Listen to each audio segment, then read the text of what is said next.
Hi guys, நம்ம serial subscriber சாலி மக்கள் and friends எல்லாரும் வணக்கம். நம்ம வீடியோ யூடியூப்ல நீங்கள் தான் ஃபர்ஸ்ட் டைம் பாருங்கன்னா மறக்காம சேனலுக்கு சப்ஸ்கிரைப் பட்டன் கிளிக் பண்ணிக்கோங்க. அதே மாதிரி சேர்த்து பெல் ஐகானை கிளிக் பண்ணுங்க வீடியோஸ் நோட்டிஃபிகேஷனுக்கு. ஸோ நம்ம பார்த்தீங்கன்னா லாஸ்ட் 1 month தான் இந்தியா ஆஸ்திரேலியா சீரிஸ் தான் கவர் பண்ணியிருந்தோம். ODI அண்ட் T20 ரெண்டு சீரிஸுமே நம்ம கவர் பண்ணோம். எல்லா மேட்சுக்கு ரிவ்யூ போட்டோம் அண்ட் மேட்சோட ரிவ்யூ உங்களுக்கு அடுத்த வீடியோவில் வந்தோம். ஸோ பார்த்தீங்கன்னா Indian team ODI series unfortunately 2-1 தோத்துட்டாங்க. சீனியர் டீமோட போனாங்க, பும்ரா தாண்டி பாண்டியா எல்லாம் தோத்துட்டாங்க. செம்ம வின் ஆஸ்திரேலியா பி டீமோட. இப்போ T20 இந்தியாவோட ஆதிக்கம் தான் செலுத்தினாங்க. 2-1 ஜெயிச்சிட்டாங்க. T20 வாஷ் அவுட் ஆச்சு. ஸோ ஈக்குவலி பாய்ச்சிட்டாக அந்த சீரிஸ் ஈவன்ஸ் முடிச்சு போச்சு. ஸோ இந்தியன் டீம் அதோட திரும்பி இந்தியாவுக்கு வந்துட்டாங்க. ஓகே, அடுத்து என்ன இந்தியா சவுத் ஆஃப்ரிக்கா தான். பட் அதை தாண்டி என்ன எனக்கு நீங்கள் கேட்டிங்கன்னா IPL ரிட்டென்ஷன் நவம்பர் 15 தான் டெட்லைன். ஸோ அதுக்குள்ளே பார்த்தீங்கன்னா நிறைய டீம் ரூமர்ஸ், அதுக்கப்புறம் ட்ரேடு இதெல்லாம் பேசுது. நீங்கள் ஆல்ரெடி பார்த்துருப்பீங்க. Sanju Samson to CSK and Jadeja to Rajasthan Royals ஒரு 99% முடிஞ்ச ட்ரேடு. இது யாராலையும் நம்ப முடியல, நடந்திருக்கு. இதை தாண்டி Shardul Thakur to Mumbai, Arjun Tendulkar to LSG நிறைய ட்ரேட்ஸ் வந்துன்னே இருக்குது. எது உண்மைன்னு தெரியல. ஸோ IPL ஆக்ஷன் பற்றி அண்ட் IPL ட்ரேட் பற்றி நான் வீடியோஸ் போட்டுருக்கேன் ஒன்று சைடு. ஸோ அது இல்லாமல் ஓகே, அந்த வீடியோ தனியாக போடுறேன். இந்த வீடியோவில் மட்டும் எதை பற்றி பேசுவோம், மேட்ச் பற்றி. ஸோ WTC பற்றி போவோம். நான் இங்கே வரேன்னு உங்களுக்கே தெரியும். ஸோ WTC பார்த்தீங்கன்னா இந்த வருஷம் கப் அடிச்சது. லாஸ்ட் இயர் கப் அடிச்சது சவுத் ஆஃப்ரிக்கா. ரன்னர் அப் பார்த்தீங்கன்னா ஆஸ்திரேலியா. ஸோ இந்த தடவை கண்டிப்பாக இந்தியன் டீம் அந்த பொசிஷனை உடச்சி நாங்கள் ஃபைனல் அது ஒன்று தான் இந்தியன் டீம் இது வரைக்கும் ஜெயிக்கல. ஏன்னா WTC 2 ஃபைனல் தோற்றுருக்காங்க. 21 இருக்கட்டும், 23 இருக்கட்டும். ஸோ அதனால் இந்தியன் டீம் இந்த நல்லா பர்ஃபார்ம் பண்ணோம். அதுக்கடுத்து அவங்க வெஸ்ட் இண்டீஸை இங்கிலாந்து சீரிஸ் 2-2 ட்ரா ஆச்சு. West Indies series 2-0 தோக்காச்சு. இப்போ அடுத்து என்னது, சவுத் ஆஃப்ரிக்கா சீரிஸ் தானே, அதை பற்றி தான் பேச போகிறோம். ஸோ இன்றைக்கான வீடியோவில் நம்ம எதை பற்றி பேச போகிறோம் பார்த்தீங்கன்னா, India vs south Africa first test, அதாவது ஈடன் கார்டன்ஸ் கொல்கத்தாவில் நடக்க போகுது. அந்த மேட்சோட ஃபுல் ப்ரிவியூ தான் பேச போகிறோம். இந்தியன் டீமோட பிளேயிங் லோன் என்ன, சவுத் ஆஃப்ரிக்காவோட பிளேயிங் லோன் என்ன, அதுக்கப்புறம் ஸ்டேடியம் அனாலிசிஸ், அதுக்கப்புறம் மேட்ச் அப்ஸ், அதுக்கப்புறம் key inclusions, key match reviews, அதுக்கப்புறம் பார்த்தீங்கன்னா யார் ஜெயிப்பா, இது எல்லாமே இந்த வீடியோவில் கவர் பண்ண போகிறோம். ஸோ ரெண்டு டீம் பற்றி ஈக்குவலாக பேலன்ஸ்டாக பேச போகிறோம். ஸோ வாங்க வீடியோக்குள்ளே போகலாம். ஸோ பார்த்தீங்கன்னா சவுத் ஆஃப்ரிக்கா WTC 23-25 ஜெயிச்சிட்டு ஒரு கான்ஃபிடன்ஸ் வராங்க. பட் இது ஒரு நியூ சீசன். இந்தியன் டீம் வெறியோடு இருக்காங்க. ஸோ ஃபேக்ட் ஆஃப் த இயரில் இன்றைக்கி எந்த ஃபேக்ட் பற்றி பார்க்க போகிறோம்னா, இந்தியன் கேப்டன் சுப்மன் கில் பற்றி தான் நம்ம பார்க்க போகிறோம்.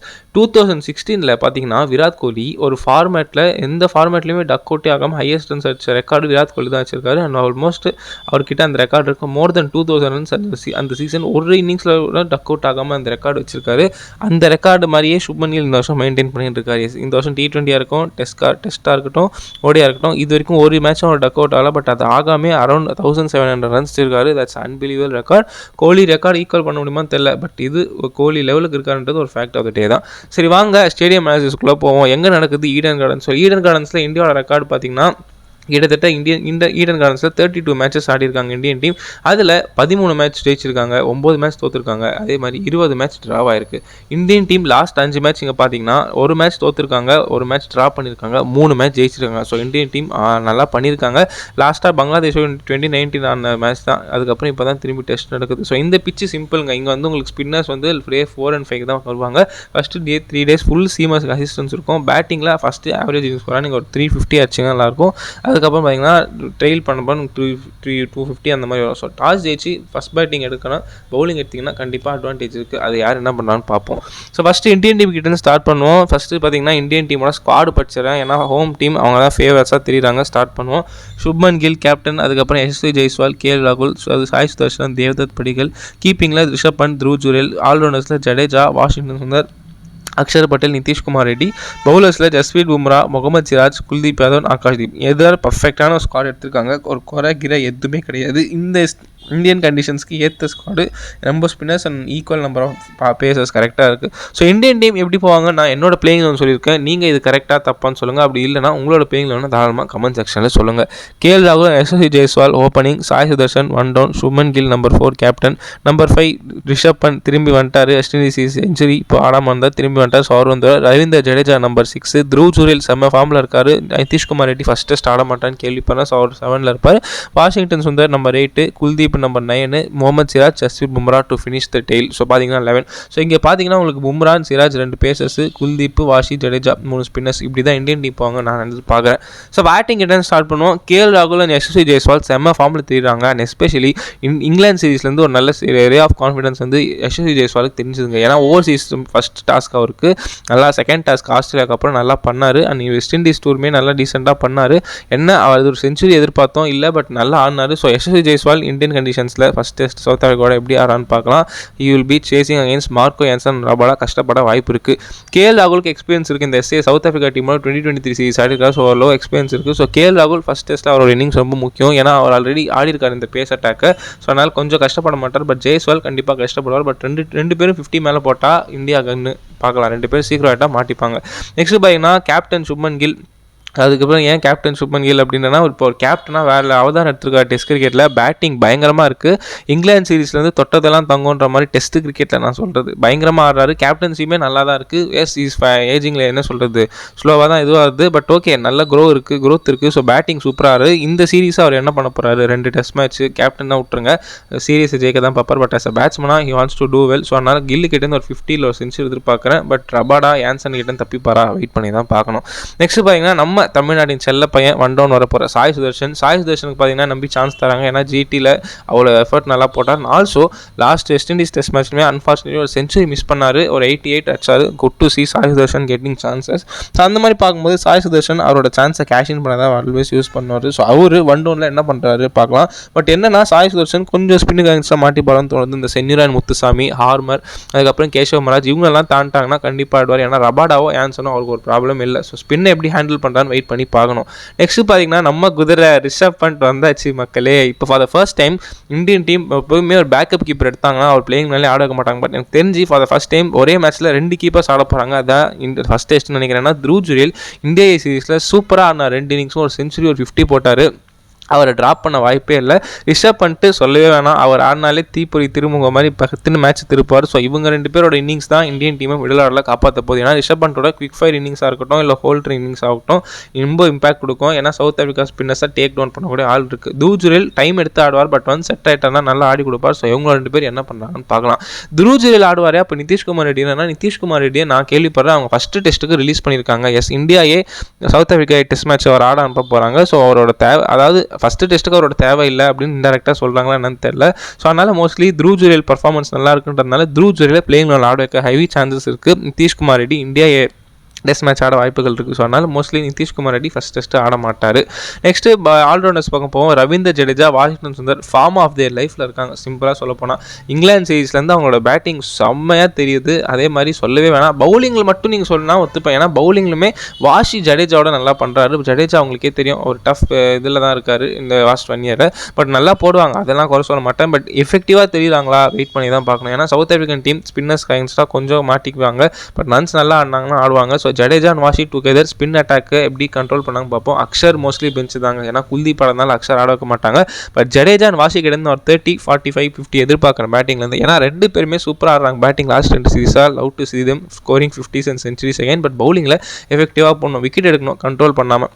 லாஸ்ட் பட் நான் அந்த லிஸ்ட்டு குல்தீப்புக்கு முன்னாடி பார்த்தீங்கன்னா பேசஸில் பார்த்தீங்கன்னா ஆகாஷ்தீப், பும்ரா, அதுக்கப்புறம் பார்த்தீங்கன்னா சிராஜ், பிரசித் கிருஷ்ணா இந்த சீரிஸ் எடுக்கல. ஏன்னா இந்தியன் பிச்சஸ்ன்றதுனால உங்களுக்கு 3 பேசர் மேலே தேவை இருக்காது. நிதிஷ்குமார் ரெட்டி உங்களால் பவுலிங் போட முடியும். ஸோ அதனால் 3 பேசர் போதும்னு எடுத்திருக்காங்க. பும்ரா வந்து பழைய மாதிரி போடுறல ஓப்பனாக சொல்ல போனால். லாஸ்ட் இங்கிலாந்து சீரீஸில் ஒரு ஃபஸ்ட்டு 2 டெஸ்ட்டுக்கு அப்புறம் அவர் ஆளே காணும். வெஸ்ட் இண்டீஸ் சீரீஸ்மே அவர் ஜாப் பண்ணார். பட் பழைய பும்ரா இல்லை. பட் பும்ரா தான். ஸோ அதனால் பும்ரா கிட்டேருந்து நீங்கள் ஒரு 4-5 விக்கெட்ஸ் எதிர்பார்க்கலாம். ஓவரால் 7-8 விக்கெட்ஸ் எடுக்கலாம் 5 எடுத்தார்னா.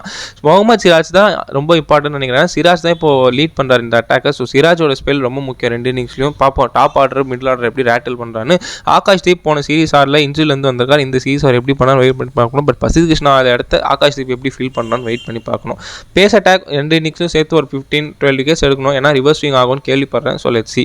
லாஸ்ட் பட் அதுலேயே ஸ்பின் பக்கம் போவோம். ஏன்னா இங்கே வந்து ஸ்பின்னர்ஸுக்கு அவ்வளோ வேலை இருக்காது. ஈடன் கார்டன்ஸில் லாஸ்ட் 2 நாளைக்கு தான் ஸ்பின்னர்ஸுக்கு வேலை இருக்கும். ஸோ எனக்கு தெரிஞ்சு Indian team suppose first bowling போட்டாங்கன்னா குல்தீப் யாதவ் கண்டிப்பாக டே 3க்கு மேலே ஆடினாங்கன்னா கண்டிப்பாக சான்ஸ் இருக்குது. அப்படி இல்லைனா பேசர்ஸோட டாமினேஷன் தான் இருக்கும். ஸோ குல்தீப் இந்த டெஸ்ட்டு கொஞ்சம் வெயிட்டிங் கேம் தான். வெயிட் பண்ணோன்னா கண்டிப்பாக ஸ்பின்னில் தான் கிடைக்கும். என்ன பண்ணாங்கன்னு பார்க்கலாம்.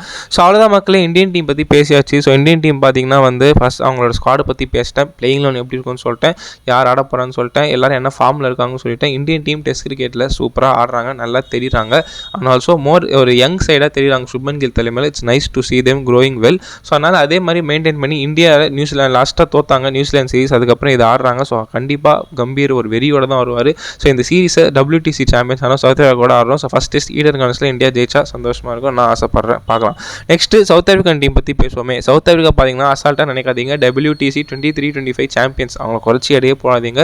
அதே மாதிரி இந்தியாவுக்கு வர டீம்லாம் ஓகே ஸ்பின்னில் ஆல் அவுட் ஆகிடலாம் அப்படின்னு நினைக்காதீங்க. நம்மளுமே இப்போ ஸ்பின்னில் வீக் ஆகிட்டோம். ஸோ அதனால் எப்படி வேணால் நடக்கலாம். ஸோ ஃபஸ்ட்டு சவுத் ஆஃப்ரிக்காவோட ஸ்குவாடு படிச்சிடுறேன். Temba Bavuma the legendary captain, அதுக்கப்புறம் பார்த்தீங்கன்னா கார்பின் பாஷ், டெவால் ப்ரூவிஸ் சர்ப்ரைஸாக இருக்குது டெஸ்ட் கிரிக்கெட்டில் ஒரு பேர், Tony de Zorzi, Zubayr Hamza, Simon Harmer, Marco Jansen, Keshav Maharaj, vice captain Markram, Wiaan Mulder, Senuran Muthusamy நம்ம தமிழ்நாடு சேர்ந்தவர், Kagiso Rabada, Ryan Rickelton, Tristan Stubbs, Kyle Verreynne. So இதுதான் சவுத் ஆஃப்ரிக்காவோட ஸ்குவாடு. இவங்களோட பிளேயிங்லாம் எப்படி இருக்குன்றது என்னோட இது கெஸ் அண்ட் அசம்ஷன் தான், கண்டிப்பாக மாறும், எக்ஸாக்டாக இருக்குமான்னு தெரியாது. உங்களோட ஒப்பீனியன் சொல்லுங்கள். நான் வந்து Aiden Markram and Ryan Rickelton கண்டிப்பாக ஓப்பனிங் வருவாங்க. நான் இதான் WTCல ஆனாங்க. 1 டவுன் நான் வியான் முல்டர் சொல்கிறேன். Number 4 Tony de Zorzi, 5 Bavuma, 6 Corbin Bosch, 7 Kyle Verreynne wicket keeper, 8 Marco Jansen, 9 Kagiso Rabada, 10 Senuran Muthusamy, 11 Keshav Maharaj. நான் வந்து பார்த்தீங்கன்னா ட்ரைஸ்டன் ஸ்டப்ஸ் எடுக்கல, அதே மாதிரி பார்த்தீங்கன்னா டெவால் ப்ரூவிஸ் எடுக்கல. ஏன்னா இது ஒரு நல்ல பேலன்ஸ்டு சைடாக தெரியுறாங்க.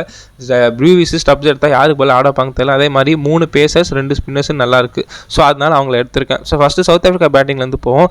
ரயான் ரிக்கில்டன் வந்து ஒரு 2 பேஸ் இன்னிங்ஸ் ஆடக்கூடிய பிளேயருங்க. நீங்கள் வந்து ஒரு ஒரே மோடில் தான் ஆட நினைக்கிறீங்க, அப்படி கிடையாது. ரயான் ரிக்கில்டன் இந்த லாஸ்ட் ஒரு WTCயில் நோட் பண்ணேன், நல்லாவே கொஞ்சம் இன்னிங்ஸ் நல்லா பில்ட் பண்ணி ஆறாரு. ஸோ குட் டு சேம் அதே மாதிரி பண்ணோம். ஏன்னா மார்க்ரம் ஒரு சைடு நின்ட்டார்னா கொஞ்சம் அவருக்கு சப்போர்ட் கிடைக்கணும், இல்லைனா மார்க்ரம் ஒரே ஆள் மட்டும் ஆட முடியாது. ஸோ மார்க்ரம் கிட்டேருந்து ஃபஸ்ட் டெஸ்ட்டில் ஐ ஆம் எக்ஸ்பெக்டிங் 50 ஆர் சென்ச்சுரி. ஆனால் ஓப்பனிங்கில் அவர் தான் தாங்கி பிடிக்கணும். அவரும் ரிக்கில்டனும் சீக்கிரம் அவுட் ஆகினா இந்த டீம் கண்டிப்பாக மாட்டிப்பாங்க, பின்னாடி வர பவுலிங் அட்டாக் இந்தியா கிட்ட. ஸோ ரிக்கில்டன் அண்ட் மார்க்ரமோட பார்ட்னர்ஷிப் ரொம்ப முக்கியம். அதுக்கு மார்க்ரம் நல்லா ஆடணும், ரிக்கில்டன் அதுக்கு அக்கம்பெனி பண்ணோம். பார்க்கலாம். சுபேர் ஹம்சா இன்னொரு சைடு தெரியும், பேக்கப் ஓப்பனர் தான். ஸோ மோஸ்ட்லி ஆட மாட்டார், பட் நல்ல பிளேயர். இப்போ தான் திரும்பி வர ரொம்ப நாள் கேச்சு. ஸோ அந்த சைடு மிடில் ஆர்டர் பக்கம் போவோம். மிடில் ஆர்டரில் பார்த்தீங்கன்னா டெவால் ப்ரூவிஸ் ஏன் ஆட மாட்டேன், ஏன் T20 பிளேயரா அப்படின்னு அப்படிலாம் கிடையாது. இந்த சவுத் ஆஃப்ரிக்கன் டெஸ்ட் டீமில் எனக்கு தெரிஞ்சு டெவால் ப்ரூவிஸ் வந்து ஒரு அக்ரெசராக தான் பார்க்குறாங்களே தவிர ஒரு ஆல்ட்ட என்ன சொல்கிறது எப்பயுமே பர்மனெண்ட்டில் வேணால் தெரியாது. ஏன்னா உங்களுக்கு வந்து திடீர்னு ஒரு மேட்ச் திருப்பினோன்னா ப்ரூவிஸ் நீங்கள் இறக்கலாம். பட் அந்த சைடுக்கு அவர் ஃபிட் ஆகிறான்னு கேட்டிங்கன்னா நான் வந்து என் டீமில் ஃபிட் ஆக மாட்டார். பட் சவுத் ஆஃப்ரிக்கா எப்படி பார்க்கறான்னு தெரியல. ப்ரூவிஸ் வந்து 50-50 வந்தார்னா ஒரு இம்பாக்ட் கிரியேட் பண்ணிட்டு போயிடுவார், இல்லைனா சீக்கிரம் அவுட் ஆகிடுவார். So Brevis. ஆனால் Temba Bavuma, Tony de Zorzi அப்படி கிடையாது. 2 பேருமே நின்று ஆடக்கூடிய பிளேயர்ஸ், டைம் எடுத்துப்பாங்க, நல்ல பிளேயர்ஸ். அண்ட் ஆல்சோ இன்னிங்ஸை பில்ட் பண்ணுவாங்க. ஸோ அதனால டோனி டி சோர்சி அண்ட் பவுமா 2 பேருமே இந்த சீரிஸ் அவங்க நல்லா வரணும்னு நினைக்கிறேன். ஸோ அதில் யாராவது ஒருத்தர் ஃபஸ்ட் டெஸ்ட்டில் சென்ச்சுரி அண்ட் 50 போடணும். இவங்க 2 பேர் அவுட் ஆனால் கண்டிப்பாக மாட்டிப்பாங்க சவுத் ஆஃப்ரிக்கா. நெக்ஸ்ட் பார்த்தீங்கன்னா அவங்களோட மிடில் ஆர்டரை தாண்டி யார் இருக்கான்னு பார்த்தீங்கன்னா Wiaan Mulder, Kyle Verreynne, Tristan Stubbs. Stubbs பார்த்தீங்கன்னா நல்ல பிளேயர் தாங்க, நான் அவர் கூட சொல்ல மாட்டேன். பட் இந்த 11ல் எங்கே ஃபிட் ஆவாருன்னு தான் எனக்கு தெரியல. ஏன்னா வந்து கார்பின் பாஷ் ஆல்ரவுண்டர், அதுக்கப்புறம் பார்த்தீங்கன்னா வியான் முல்டரும் பவுலிங் போட முடியும். ஸோ அதனால் எனக்கு தெரிஞ்சு அவர் ஃபிட் பண்ண முடியாதுன்ற ஒரே காரணத்தினால தான் ஸ்டப்ஸை நான் பிளேயிங்கில் எடுக்கல. பட் நல்ல பிளேயர். டெஸ்ட்டில் இப்போ தான் அவர் எவ்வளோ லைன் வரார். ஸோ அவருக்கு இன்னும் டைம் இருக்குது. ஆனால் வியான் முல்டர் இந்த சிம்பாப்வே சீரிஸ்லேயே தெரியும், ஆல்மோஸ்ட் பிரையன் லாராவோட ரெக்கார்டை பீட் பண்ணியிருப்பார். இல்லை அதுக்கப்புறம் இந்த பாகிஸ்தான் சீரிஸுமே நல்லா பர்ஃபார்ம் பண்ணாங்க சவுத் ஆஃப்ரிக்கா. அதை சொல்ல மாட்டேன், பாகிஸ்தான் சீரிஸை ஜெயிச்சுட்டு வராங்க சவுத் ஆஃப்ரிக்கா. அதுக்கு மெயின் காரணம் பார்த்தீங்கன்னா வியான் முல்டர் செம்ம ஃபார்மில் இருந்தார், கைல் வெரேனுமே நல்லா பண்ணார் பேட்டிங்கில். ஸோ இவங்க 2 பேரும் ஒரு dangerous player, X factor players தான் நான் சொல்கிறேன். வியான் முல்டரும் கைல் வெரேனும் இந்தியா கொஞ்சம் பார்த்து அவரை கவனிச்சிக்கணும்.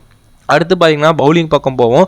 இவங்களோட மெயின் பேசஸ் யாருன்னு பார்த்தீங்கன்னா ககிசோ ரபாடா, மார்க்கோ யான்சன். உங்களுக்கே தெரியும் 2023 சீசனில் அங்கே சவுத் ஆஃப்ரிக்காவில் வச்சு செஞ்சாங்க. இவங்க 2 பேரும் மாற்றி 5 எடுத்தாங்க. இவங்க கூட ஆர்கஸ்ட்ரேட் பண்ண ஒரு பேசர் பார்த்தீங்கன்னா கார்வின் போஸ். இவர் வந்து இப்போ ஒரு யங்ஸ்டர் நல்லா டெவலப் ஆகி க்ரூம் பண்ணியிருக்காங்க, நல்லா பண்ணுறாரு. ஸோ இந்தியன் டீம் சப்போஸ் மாட்டிப்பாங்கன்னா அது ரபாடா யான்சனோட ஸ்பெல்லு கிட்ட தான் இருக்கும். ஏன்னா ரபாடா யான்சனும் பால் கொஞ்சம் ஷைன் ஆகி மூவ் ஆச்சுனாலோ இல்லை ரிவர்ஸ் ஸ்விங் ஆனாலும் சரி ரொம்ப கஷ்டம். இப்போ கேள்விப்படுறேன் பிச் வந்து சீமாஸ் அசிஸ்டன்ஸாக தான் இருக்கும். ஸோ ரபாடா யான்சனை கையிலே பிடிக்க முடியாது. லெஃப்ட் ஆர்ம் பேசர் எப்பயுமே இந்தியாவுக்கு ஒரு தலைவலி, அண்ட் ரபாடா எப்பயுமே தலைவலியாக தான் இருந்திருக்காரு. ஸோ ரபாடா யான்சன் டுகெதர் எப்படி விக்கெட் எடுக்கிறாங்கிறது இந்தியாவோட சவுத் ஆஃப்ரிக்காவுக்கு. கார்வின் பாஷ் 1-2 விக்கெட் எடுத்தால் அட்வான்டேஜாக இருக்கும், இல்லையா இந்தியா தான் அட்வான்டேஜ். ஏன்னா பவுலிங் அடி வாங்கும் இல்லைனா.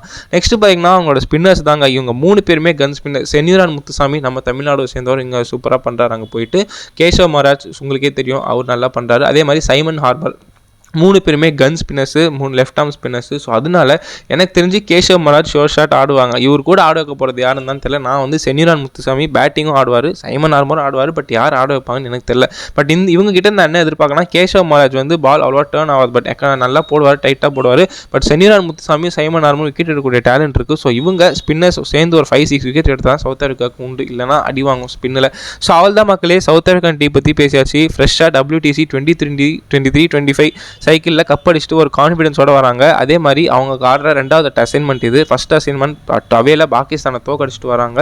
ஸோ அதனால ஒரு நல்ல டஃப்பான சீரிஸ் எதிர்பார்க்கலாம். சவுத் குறைச்சி இடையே போடாதீங்க. நல்ல சைடாக தெரியுறாங்க. நல்ல பேஸ் அட்டாக் இருக்குது. Rabada, Jansen, Corbin Burger. ஸ்பின்னலுமே பார்த்தீங்கன்னா கேஷவ் மகாராஜ், சென்யூரான் முத்துசாமிலாம் இருக்குது. பேட்டிங் கொஞ்சம் நல்லா ஆடினா கண்டிப்பாக இது ஒரு டஃப் சீரிஸாக போகலாம். ஸோ ப்ரெடிக்ஷன் டைமுக்குள்ளே போக மக்களே, India south Africa first test சொல்லிட்டேன். என்ன சொல்கிறது, பிளேயிங் லெவன் சொல்லிட்டேன். ஸ்ட்ரென்த்து வீக்னஸ் எல்லாமே பேசியாச்சு.